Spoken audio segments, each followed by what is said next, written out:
Hi, everyone. Welcome to a conversation where Sid and I interview one of our College of Engineering and Applied Science Graduate Studies alumni, Vikram. Sid, I'll let you go ahead and take it from here. Sure thing, absolutely. We have a special guest this afternoon to talk to us. As Amanda mentioned, this is our first time that we're doing this. So Vikram's our very first speaker who's going to be a part of this series. So Vikram, welcome to the chat. I suppose I guess we can call it chat, right? Um, and without further ado, I guess we can just jump right in. Vikram, we know that you were a graduate student at UC. Why Right. did you pick UC? I mean, that's a very like a loaded question, but Sure. so before I started UC, I did not really know a lot about universities, as like everyone knows. I think the major colleges everyone knows. It's like, oh, everyone knows about MIT, Stanford, like the big Ivy Mhm. Leagues. So Yeah. everyone was like, oh, if you're going abroad for like your master's study, everyone assumed that, oh, are you going to MIT? And I'm like, I don't know yet.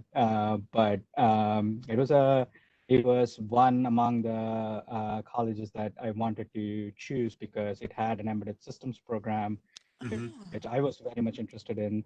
And there were a very few colleges that did a lot of those, even though electrical engineering as a whole was my degree, the specialization was embedded systems. Mhm. And that was something I was really looking forward to. And CEAS, or like University of Cincinnati, was one of the colleges that did offer that. And the thing that sealed the deal was the scholarship, which Right. was like very hard to like turn down. I mean, there was like no, it gave me like no reason to turn it down.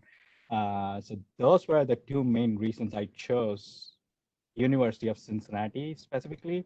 But in terms of Cincinnati itself, one of the other things that really prompted me towards Cincinnati was I've heard that Cincinnati hosts the second largest Oktoberfest, Mhm. and I'm a huge beer guy myself, and that Oh, really nice. that right really didn't give me a lot of choices to move away from Cincinnati. So it was just like made Win-win, for me. It right? was just made for me. It was just like, yeah, absolutely. Sweet. I suspect that I already know the answer to one of my questions down the conversation, but I'll save that anyway. So you mentioned that you picked Cincinnati, and you are an international in the U.S. You were an international student at UC at CES. Right. Where are you from, and what's the one thing that we should know about where you're from? Right. So I'm technically from India as a country, but in terms of my hometown, I consider two places my hometown. Hmm. So I was born in a place called Tiruchirappalli, or Hmm. Trichy in short, which is in the state of Tamil Nadu. Uh, but I was mostly raised in a place called Chennai, which I think Mm. everyone would be more familiar with. And that is where I grew up mostly. But I have my roots are in Trichy, and Sweet. my grandparents still live there. I visit there Mm. often. And to answer your like other question, what is like one of the best things about like, where I'm from? Um, it's so there's a place called Michael's Ice Cream, or it's called Michael's and Huh. Sons. It's a very popular like ice cream spot in Trichy, where they make like milk ice cream. So that is one of like the Mm. best things about Trichy, I would say. Sweet. Now my my father and his family was from Srirangam, so I know a decent Perfect. about Yeah. Trichy. So it's I've like been close. there. We I are want to neighbors. say, yep. I've been there. I want to say, I don't know, 10, 15, 20 times in my life, but then surely Right. not in the past 10 years. So I know a little bit, but that's about it. But no, thanks for sharing that. So you've been you were born in a different place. You grew up in a different place. Now you've spent a whole lot of time in Cincinnati. Right. I'm assuming your allegiance, your loyalties are torn between all these places, or Right. I guess in a way you're a global citizen now, I guess. Correct. Yeah. So when I was I was born in Trichy, but for the first 5 years I spent in Qatar, which is in Oh, UAE. okay, there you go. So So it's Oh, more global okay. so now. and I did my undergrad in a place called Coimbatore. So I pretty much Oh, okay. didn't stay in one place. So you could say that. And I traveled to Delhi a lot, like Hmm. in my school days. So it was just, Mm-hmm. it's very hard for me to say, oh, this is the Belong to place one I'm particular place. super attached to. Yeah. So, but I'm going to say like Chennai is probably like the dearest because I've been Close there to heart. for like 20 years now. So, Oh, sweet. Okay, okay. So that's your transition from life in India to life at UC, life in Cincinnati. right. Yeah. I'm curious to know a little bit about your time that you spent at UC. And Amanda, do you want to jump in? Sure, I'd love to. I really want to hear about your opinion about ice cream in Cincinnati Right. first. I've got another question for you, but it sounds like you have a really solid ice cream heritage. What was your go-to place and flavor of ice cream when you were in Cincinnati? Yeah, so I mean, I'm probably going to have an unpopular opinion than everyone. If I don't say greatest, people are going to like not, Speak open and honestly. It's a safe right, place. I'm right, anticipating a Michaels versus Graders showdown, Vikram. right. So if I don't say graders, people are going to, they're going to have a talk with me. But I'm going to say, I mean, graders is probably my second favorite ice cream. So in Cincinnati, I'm going to say, I don't know if everyone knows about this. There's a place called Bust Bull Creamery. It's in downtown Cincinnati. It's a place called Bust Bull Creamery. Hmm. But I don't know if that's like a US whole US thing. I don't know if it's a franchise, but I definitely one of my friends took me there, and I've fallen in love with that place. It's just like one of the best ice creams I've ever had. And Okay, I'm gonna check it out. yeah, obviously Graters. I'm just going to put it out there. Okay. Graters is like my second favorite. And the favorite flavor of ice cream, I don't really have one. I just like eat. I never try the same ice cream twice. I always just mix and match things, so it's never one flavor. But usually I like having like pecans in it. So anything with pecans in it is great. Okay. So we wanted to hear a little bit about your student life. We want to hear about engineering as well, but within that, I'm curious to know if there's one class or student organization that maybe you undervalued somewhat while you were a student here, and looking back, you wish you would have invested more time in that organization or that class. Right. So let's see. So in terms of, I'm gonna talk about the class first. I don't think I undervalued any of the classes in general because Okay. I felt like there were there were a few classes which was probably too much for me, and I thought like I don't think this is like really my subject, but it had some relevance to what I wanted to do, so it was not like I could completely ignore it. But I definitely did not undervalue those either way. It was just more of like Great. in terms of priorities, I would choose accordingly. But in terms of student organizations, I'm going to say one of the undervalued student organizations that I was not like really entirely part of, even though I did a lot of like activities every now and then. I'm going to say two organizations, which is one of them is IPALS. I really wish I had spent more time with IPALS. Huh. I did, but not as much as I wanted to, even though, there's like a lot of these events and I'm like, Yeah, there's so much choosing between happening in three, and such less time. it's Yep. just like, so IPALS is definitely one of those. The other one was ICATS, which is also another organization. So everything, I think both of them had a similar a goal, I would say, or similar Right. structure around it. So anything which involved like global presence or anything learning about a lot of like, these global cultures around the world, activities and all that definitely was something I was, looking forward to. But I definitely was part of Bear Chats a lot, which is also Right. a very Yep. similar. Great. So I felt like I should have probably expanded more on that. More, And, right. done more with IPALS and ICATS. Yeah. I agree 100%, Vikram. It's just one of those things that when you get started being involved on campus, you just Right. cannot stop. Correct. But sorry, I let you do the talking. Sorry, go on, Amanda. Go on, Vikram. It's okay. It's okay. I love to hear your Yeah, perspective, Sid. definitely, yeah. And along maybe similar lines, but a more positive question, is there a CEAS faculty member or staff member who was just extra supportive of you while you were a student? And are you still in contact with this person? Are there any faculty and staff members who have supported you in your career so far since you've graduated? Right. Yeah. Yeah, this is, I mean, I don't know if all my CAS faculties are going to hear about this, but Oh, I don't want to let anyone down. But I think right. Dr. Purva Bhatnagar was one of my go-to faculties, and she helped a lot. And I think it was probably just not her. It was the subject as a whole. And she was also a PhD student, so she was very relatable, and she understood Cool. the struggles the students were going through. We used to stay late nights at labs and all that. So, and she also used to be there. So it was interesting to see a faculty, take that much interest in students, and or just being part of she was pretty much a student along with us. Yep. So we didn't really consider her a faculty. It was a very fun class. She was one of us. Correct. Yeah. So she was just one of the students. Right. Yeah. So the other thing was she graduated.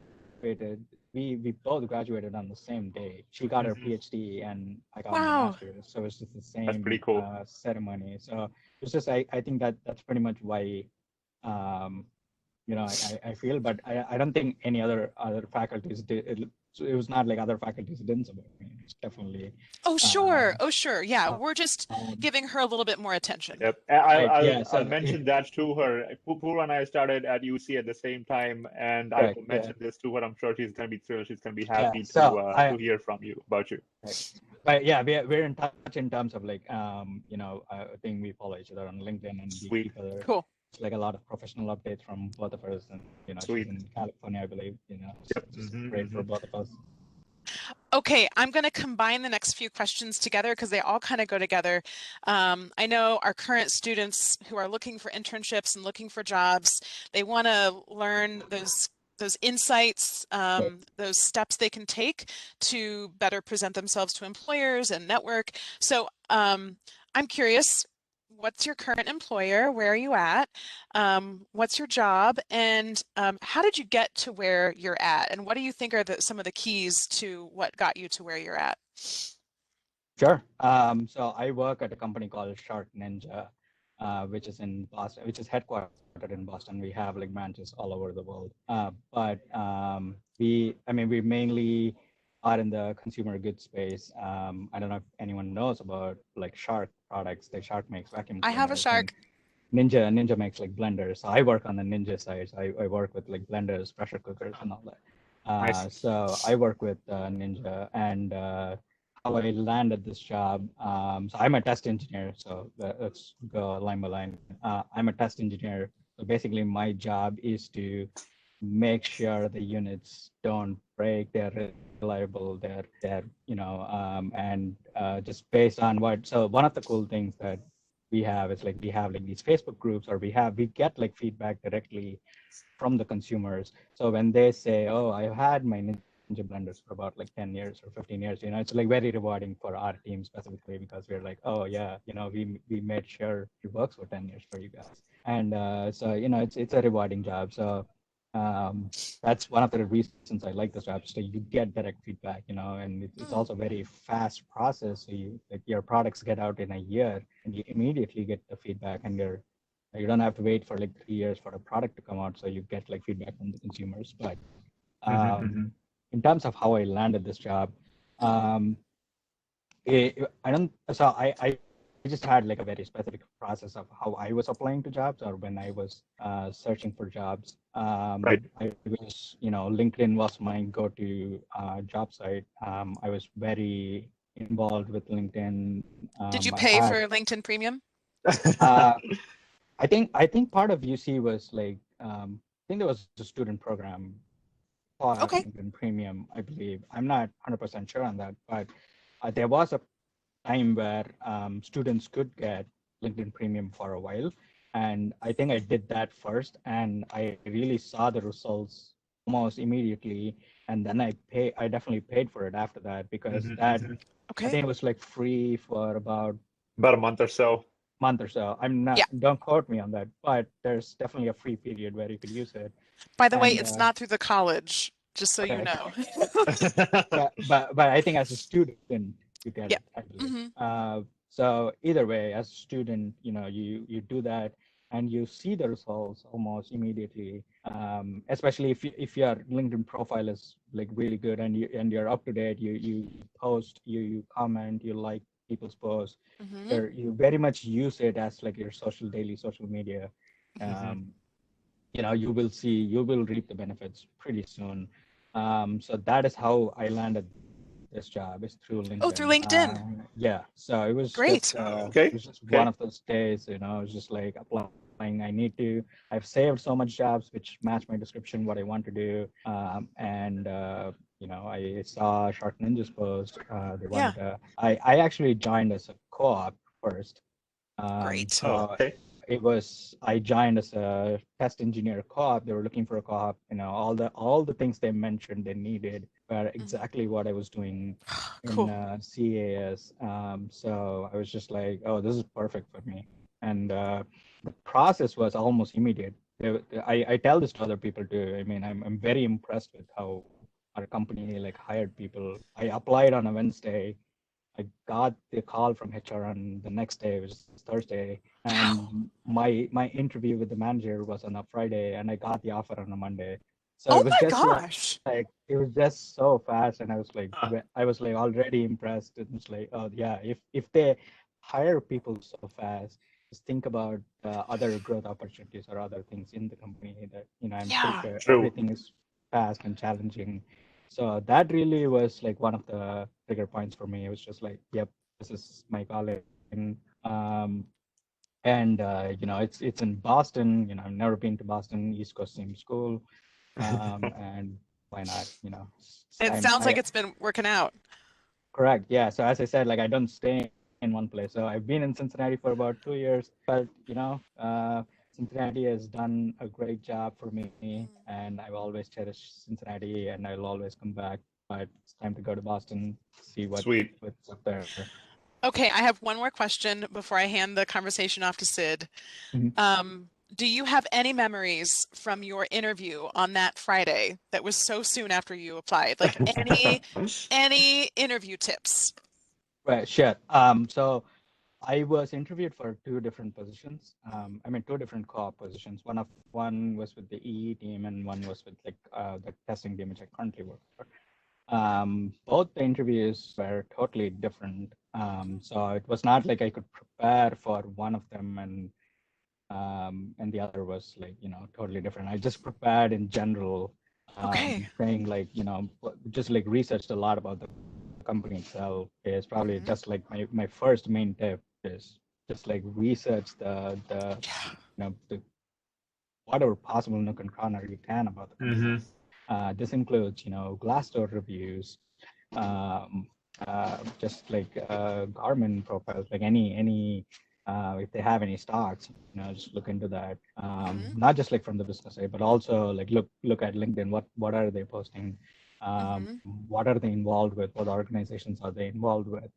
Yeah. Um, a lot of those. Just like keep that as like your forefront, because that kind of like defines, I would say, like the culture of the company. Because even though there's a lot of like technical opportunities out there, I think the culture of the company sort of helps you grow that technical skills. Hmm. Hmm. I mean, you can be great at the technical skills, but if there's no one to like mentor you or support you, Yep. I think you'll be at like a standstill point. Yeah. So I think just like researching that culture is very important. And in terms of like other, just like if you're doing a technical interview or if you're doing a HR, it's two different things. In terms of HR, just like be open about if there's something that's worrying about like the company culture, if there's something like you feel that's worried, really be open and honest, and ask them questions about hmm why are people saying this, and Mm. why are people, if it's a positive thing, why are people saying these positive things, Yeah. why are people buying Ninja products? You can be very very open with HR, and I was very open with Cool. my HR. My HR was like very, I want to shout out to my HR, like Rosani. She was an amazing, talent acquisition Oh, person so for good to me. hear. So yeah, it was that was the main part when you talk to like HR or even when you talk to a manager, these questions are very important. And in terms of technical skills, if you are really like well polished with your skills, you really don't have to worry about too much. But because what happens was sometimes we're too tense, we need the job. I want to work at this company. We really tend to over prepare ourselves too much, and we just go out of the domain. Like the requirements are, if they say these are the requirements I need, they connect so many dots. People just like branch out and connect all these dots. Oh, if they need this skill, they probably need like 10 other skills which is attached to that. And this is just like prepare too much and out of the scope, which kind of which is good in the sense like if you're for applying for other jobs, but for the specific job, I think I would say prepare for that job and not like the whole group of jobs. The entire thing, right? Yeah. I think that's great advice, Vikram. Wow. Yeah, so I think when they say I want certain skills, you probably already have that certain skills, or you have a skill that is like tied to that. So use that to your advantage instead of people. I've seen I've done this before. I make up like certain skills on the spot and try to connect the dots. But it's very easy for them to see through this. They can see through it. Yep. Yeah, it's very Don't easy try to for make everyone things up. especially when you're talking to like a technical person, they just like instantly know that you're making it up. So it makes you look like you're perfect for the job, but it also makes you look like you don't know what you're talking about, which is like a very bad thing compared to the latter. So it's just like transparency is the way to go. Right. Yeah, you can say I would also tell, like, don't say you don't know something entirely. Don't say I have no clue about. So what's the alternative to saying I don't know? The alternative is saying I am aware of the skill. I've done a little bit of research on it, but since I've done a certain skill which is similar to this, I can learn this quickly, and I don't need to start from scratch. I can use the skills that I've learned in this other skill that I can use for this. So transferable parallel skills, definitely. Correct. I would never say. I think I learned this very. I was doing that before. I would like say no. Like so before Shark Ninja interview, you were trying this. This was not my first interview. How many interviews did you have? I've done about let's say I'm going to say around 30 interviews. Okay. That's a decent amount. And I don't ask that question to intimidate anybody. I ask it to normalize students' experiences. Like, some might have thought that Shark Ninja was your first interview, but it wasn't. You had to practice and learn, it sounds like. So yeah, if that's the case, I mean, it took me eight months to land this job. So it was eight months of constant flying, interviewing, career fairs. We drove once to Pennsylvania. Career fair out there. I've heard about that story, Vikram. I think some of my friends were a part of that trip to Pennsylvania, if I remember right. I think I remember when you went. Everyone went to like Penn State. It was a thing, but everyone did it. So we were all like, you know what, we should do it too. Why not? I mean, what's the harm? It's just. And now they won't let our students in. Last year they wouldn't let them in. Oh no. Yeah. So I'm glad you got in when you could. Yeah, I mean, not just Pennsylvania. I think there were other universities we went to too, but just like any career fair, there were a lot. Like I think P&G organized one in downtown once. Oh, cool. And we all went. Like I think UC itself said everyone should go, and we all went. So one of the things I would like never say like no to such a professional opportunity. If there's something other than if there's something else that is saying don't go, or like if there's something else more important than this, I'd probably try to like figure out another way to do that. But definitely don't say I was a lazy guy. I'm probably still am to a bit, but I would rather like sit home and be like, I don't want to go out, Right. Oh, there are those days, so which I definitely I definitely regret those days. Like, oh, who knows, like if maybe something else would have come up. So you'd never Yep. know. So Because you never know. Yep. yeah, you would like randomly meet someone else. That has happened a lot of times. You would randomly meet someone else who knew someone of your other friends, and you probably were from the same hometown or from the same yeah. college. You probably went to UC. Hmm. In the funny thing is in Shark Ninja, there's not a lot of UC students. I didn't even think they were UC students, but like I have like these like a Cincinnati water bottle, and Right. someone saw Uh-huh. that and was like, oh, did you go to UC? And it was like, oh, I've gone to UC like 1960s batch or something. And Oh, I was that's like, so fun. oh my Way God. to show off that Bearcat fight, Vikram. Yeah. Yeah. I have I have like a boldly Bearcat picture here. I have like Sweet. a whole UC setup going on here. But And Sweet, we sweet. we hope to send you another little Bearcat item as a thing of gratitude for the interview actually, today. do think about it. I do have like a Bearcat in Oh, my that's actually a graduate decent photo. amount Yeah. of That's Bearcat stuff. There's a lovely. lot That's of pretty Bearcat cool. stuff. Yeah, it's like Oh, wow. Thanks for showing us. and now everyone knows like I'm a Bearcat, and if they want to like connect, For they Bearcat. can. Nice. Well, Sid, I'm going to hand the conversation off to you. Vikram, thank you so much for giving our students your perspective on the hiring process. It's really refreshing to hear. Yeah, absolutely. Before I move on, Vikram, I'm curious to know. So it looks like the one theme that I would pick out would be persistence. It sounds like you were persistent throughout the 8 month Right. period, or so to speak. And I feel like a lot of the graduate students, regardless of international or domestic, but more so international, that tend to kind of get bogged down by the Right. amount of jobs that you apply to, the number of interviews, the Right. time duration that it takes. I'm curious to know what kept you motivated through that period, through that time. So I mean, I'm not sure if it's just one thing, but one of the things I would say like it's just persistence, but also like if I had a set plan saying, I'm gonna apply to like 10 jobs per day, which I've already I saved like a million jobs. Right. Whenever I go to LinkedIn, whenever I'm free, I just like go to LinkedIn and be like, I like this job. I'm gonna save this. I'm gonna look at it later. And every day I would apply 5 to 10 jobs at least. And there are days which there's definitely like no motivation in me, and like why am I even doing this? Yep. At those days I still apply for jobs, but it's not like I don't apply like 10 jobs. I probably applied to like 3 jobs. So Right. it's something one of the advice I would give is like when you feel down, don't just like entirely ignore the process. Shut You can off. probably Right. like take it down a little bit. That's Right. just like going to give you that at least that's like satisfaction that you did something today. Because if you didn't do anything at all, if you aren't productive at all, I feel it feels much worse.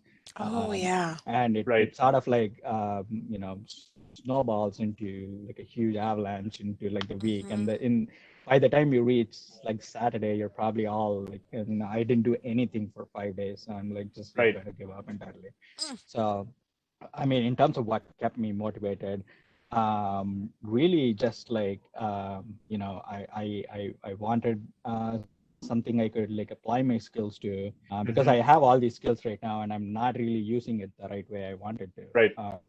And I have all these skills now, and I probably need more skills too. And I it's definitely something. I was doing a lot of like part-time jobs too, and one of the things that definitely kept me motivated was people from my part-time job, my friends, my family, everyone just like they So you had that not, support like, system, so to speak. Definitely, yeah. There's like all these like, for example, Bearcats events, all these events in Right. UC Oh, cool. definitely gave you that like you sometimes want to like get out of your headspace and just like do something else just to come back so you can feel fresh and start from scratch, because you're like bogged down by a lot of these thoughts. If you're just sitting by yourself constantly applying, you're definitely bogged down saying, oh no, what if I don't get into this job?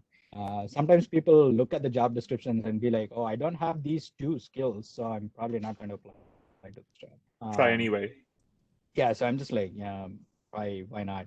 Those you can always tell when if at all you get picked, and if you're in an interview, you can always tell them that, I have very minimal experience, or you probably don't know anything about it, or you know a lot about it, but you just haven't applied it. So like the motivation really comes from like people around you and what you really do.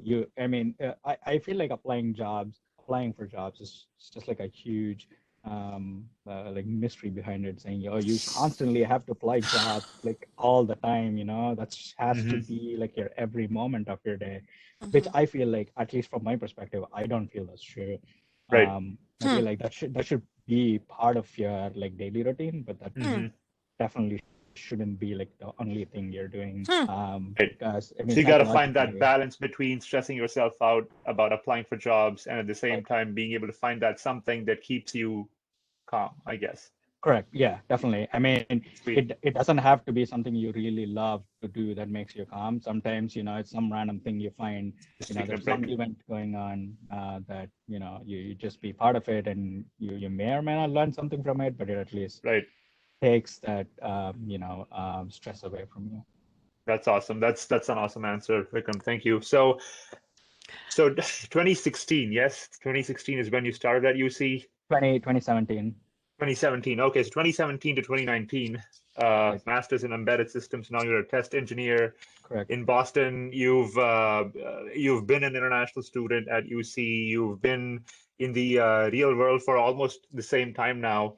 Now Right. that you look back, Mhm. what and you've already shared some of the advices that you have for folks out there, but is there anything specific that you want to share with either the current students and or the prospective students in terms of advice? Now, this could be for graduate students in general, or maybe specific to international graduate students. But I'm just curious to know if you had anything to pass on to the students now or the students that are going to be at UC. What would you have to say?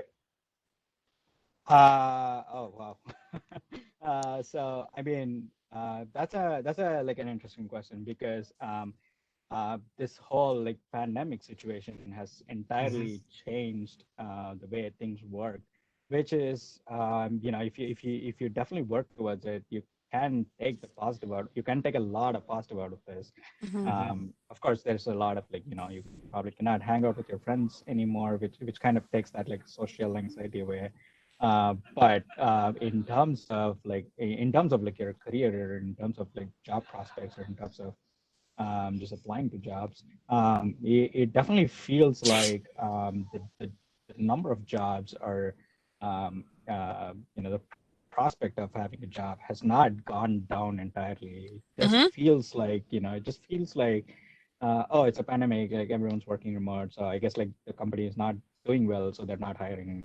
So that kind of like gets you tend to assume a lot of things Mhm. Hmm. when you see something. When a company posts about something, you tend to assume, oh, the company is doing great, they might have like millions of jobs, so I'm going to apply to all the positions that's open in this company. Or the other extreme is, the company posts something that, they probably had like a loss of something, whatever. There's like a lawsuit on this company, whatever, like negative news, you probably tend to assume that, oh, well, this company is not going anywhere in like the next few years, so I don't know if I want to invest my career in this.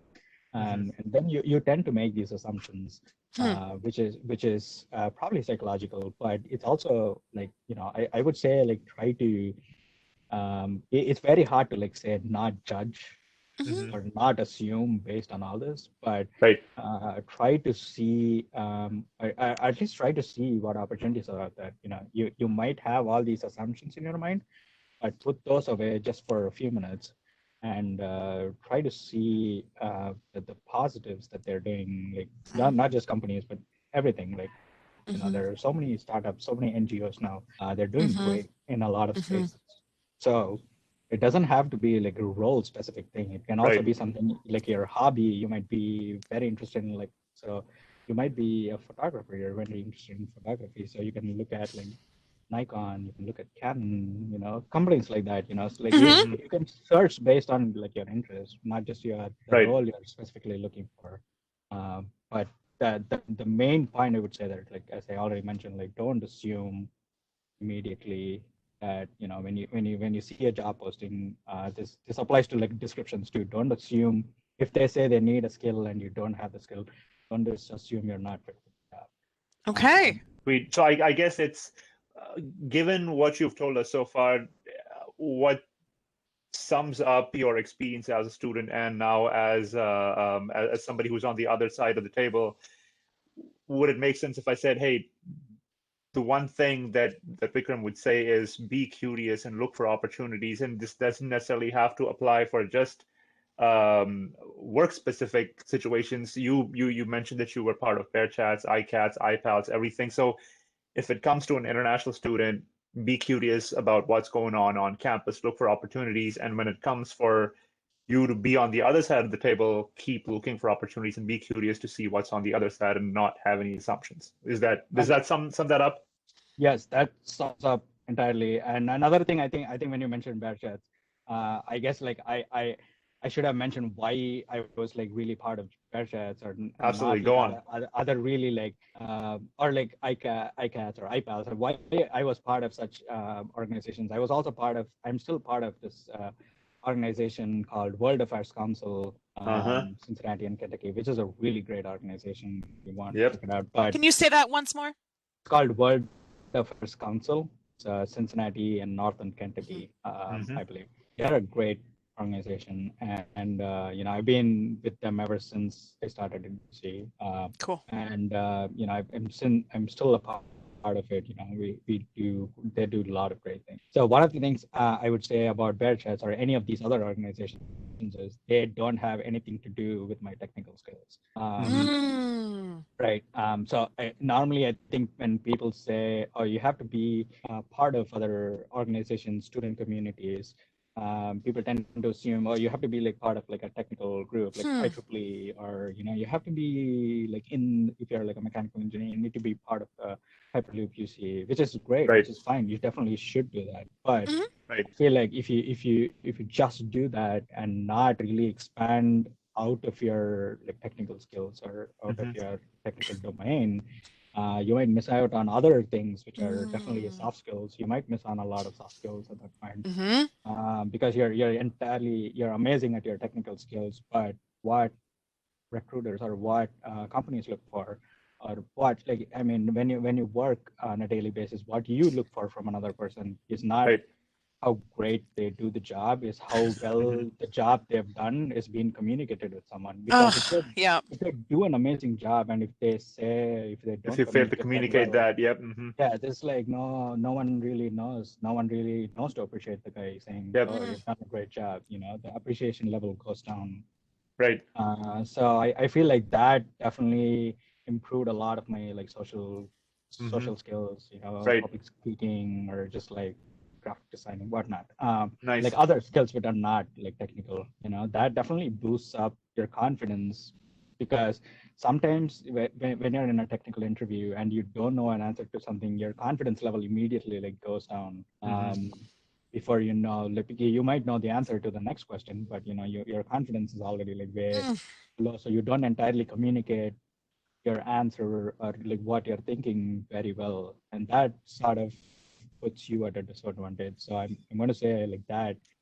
When you choose student organizations, or when you're going to be part of a community, don't just think about, you know, oh, this has nothing to do with my field, so I'm not going to be part of it.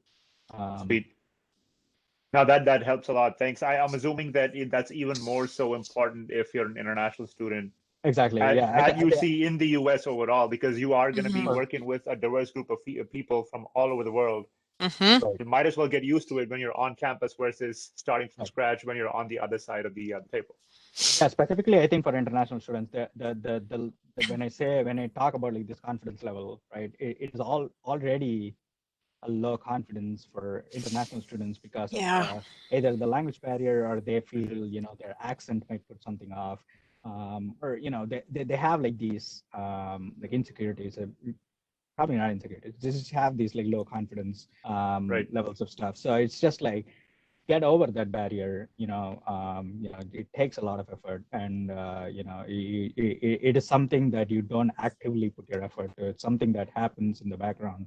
So you just have to be part of such communities, part of such organizations that like, you're probably not like consciously developing your skills, but unconsciously it's happening. You're interacting with a lot of people, and that definitely puts you in a lot of advantage when you go to companies. You don't have to feel restricted by whether they'll approve of my message or not. You'll definitely put it out there. You won't necessarily think about whether it's going to be good or bad. You'll definitely get to a point where I've done great work, and I just need to figure out how to communicate this well.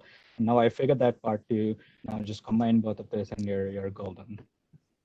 Sweet. Now I'll pass that on to Dr. Brandy and the folks at EPS. I'm sure they would they would appreciate you appreciate hearing your story. Now, thanks a lot for sharing that. Yeah. Switching gears a little bit, I have a quick 5 rapid fire questions to start, and I'm hoping to ask you to put your international student hat on as you answer these questions. I say rapid fire, but it doesn't have to be boom, boom, boom. So you can take your time if you want. Rapid fire, so let's. That's totally fine. Okay, so as a student, what was your favorite place that you traveled to in the U.S.? I'm gonna say Colorado. Sweet. If you want a specific place, I'm gonna say Mount Evans in Colorado was my favorite trip. Sweet. And when were you the happiest as a student? Oh my God, this is. I'm sure student life has its own ups and downs, but right. something might be jumping off right off the top of your head. I think there was a lot of like happy moments here and then. I think prom was one of my happiest moments, and sweet. It was international prom, and we had holy celebrations or anything that kind of brings you to like your country celebration, Diwali celebrations, all these like cultural celebrations. Definitely was something. And there was an international food festival, which I think was probably like most worldly foods I've had. It was so fun. Really good. And that was probably food is always like my happy go-to. So I'm going to say like that probably is like my happiest. International taste in TUC, right. I think that's what it was. Exactly. I guess I know the answer for the next question, Vikram. My question was, as a student, when was that one occasion when you dressed up the best, or what occasion did you dress up the best for? Would that be the prom? The prom was mostly like I suited up for my prom, but also I feel like I suit up for my career fairs too. So nice, good answer. It was the same suit, so I'm not going to say that's like the most dressed up I've been. I'm going to say probably like Diwali, because sweet. I think I just my mom had just like sent me this new traditional Indian clothing. Yeah, traditional attire. Cool. And I just like got to wear them for one day, and I've never worn them ever since. So that was probably like the most I've got dressed up.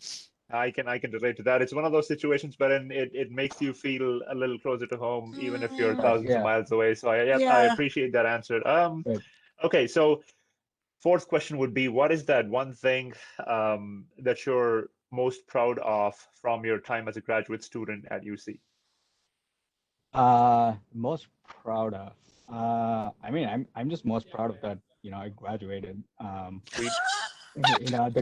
think that the whole like graduation ceremony was new to me, because like when I was an undergrad, I didn't get to do. There was a graduation ceremony, but I was at UC, so I missed my graduation ceremony. Same. So I didn't get to do that, and this was like my first ever graduation ceremony. And in high school, generally, I don't think we have like a graduation. It's not. Yeah, it's not a thing. So I've never gone through that process. So I think I was happy to do, but I got I know I passed, and I know I got the degree. It was just like, to be able to celebrate that to feeling. Be able to be part of like that huge thing, and you get this like certificate saying, oh, your master's, you've done it now. Yeah, so it's just like just giving you that piece of paper saying, hey, you've done it.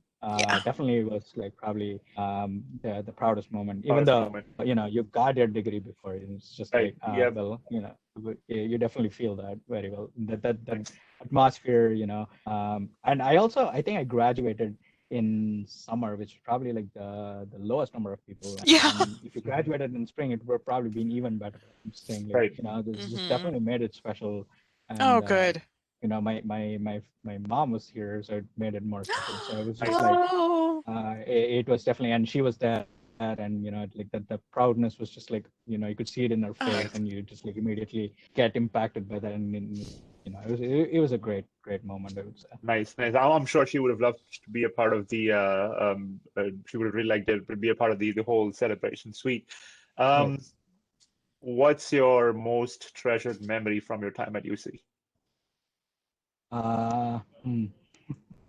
Let's see, treasured memory. I have a lot, but I'm gonna say anytime I had a lot of like my American friends here, so we used to invite them a lot, and we had like these cookouts. We would make like Indian food for them, and cool.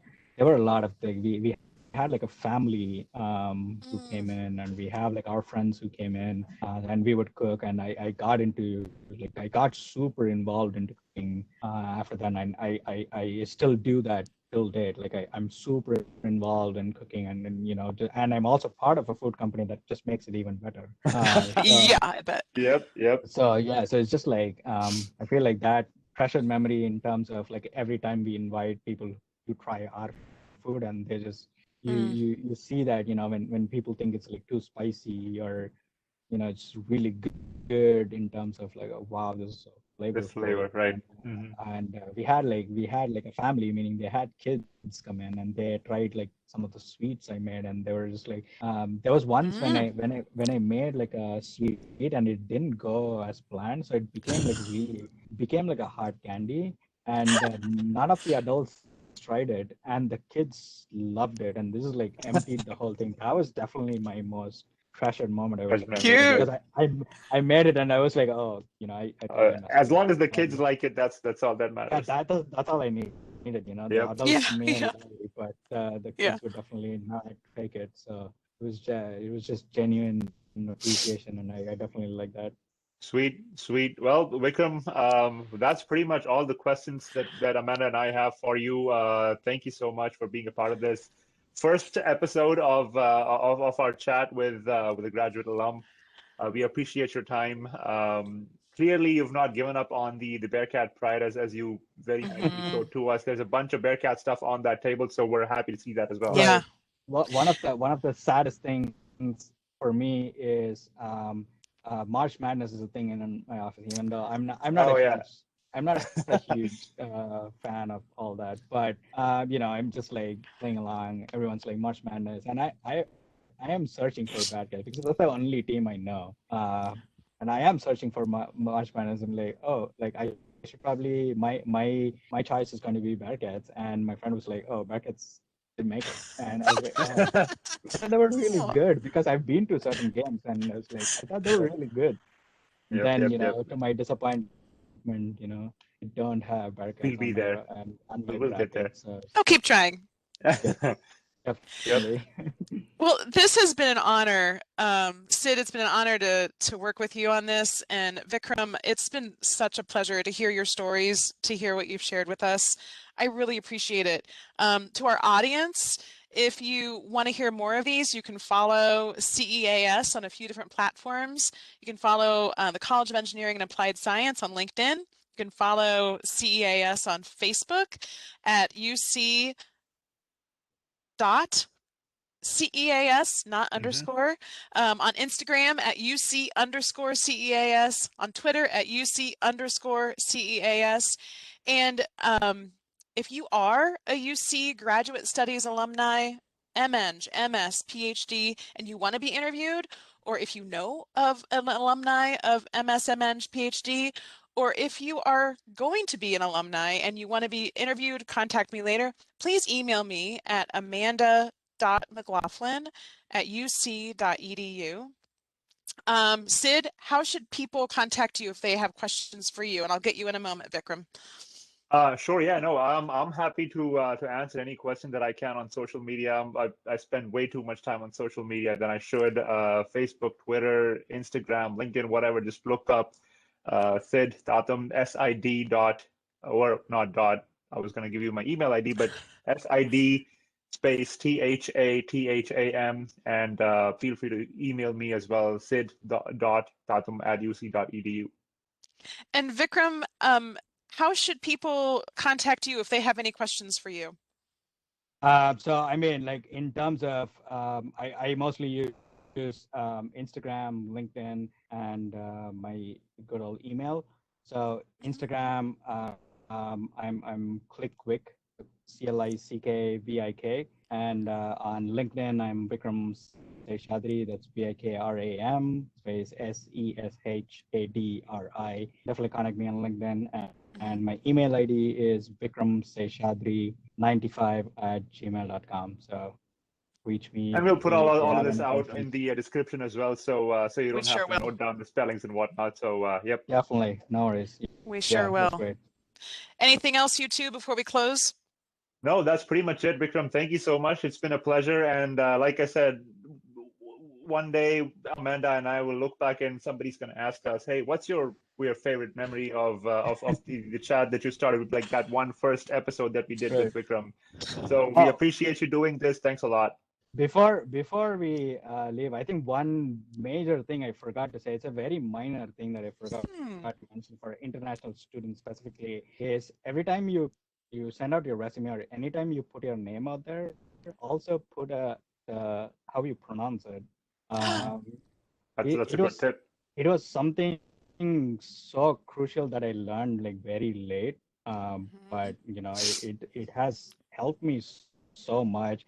And there are a few groups in my company who discuss that, because in my email I put how I pronounce my name, and no one else in the company does that. So it was something like certain groups picked up on, and they said, "Oh, you should do like what Vikram does," and that was I love it. Really already a trendsetter, Vikram. I love it. I love that advice. You never realized it, and I never realized it. I thought Vikram was something like very popular because it's part of American culture. It's part of like if you're a fan of like Office or The Friends, there is a character named Vikram in there. That's how I do refer my. That's how I tell people, you know, Vikram, like the character from Office, or like. And they're like, "Oh yeah." And that's how people know. But in the end, they still pronounce my name wrong. So it is very important because you know you keep putting your name out there, and people now know who you are. So that recognition, or that you know, people instantly know who you are, is something that's going to be crucial everywhere. So definitely put your pronunciation out there. My name is not hard to pronounce, and people still mess it up, and I'm sure there are a lot of other people who have like really complex names, and you know, and I've seen people who change their names to like English names to like get rid of that, and don't do that. Just like, you know, use your name, but be sure how to pronounce. You mentioned The Office. I remember you playing Prison Mike from The Office for this one. I think it was a Halloween, but I'll save that for a different conversation. But hey, if you're listening to this and if you're a fan of The Office, please reach out to Vikram and share all your Office memes and then references. I actually dressed up as Jim from Office at UC's Nice. And I was Prison Mike in my company's Halloween party. So I pretty much Sweet. You know, that's the easiest to do, but yeah. Sweet. Thanks everyone for a lovely conversation. Talk to you later. Thank you guys. Yeah. Take care. Guys. Bye.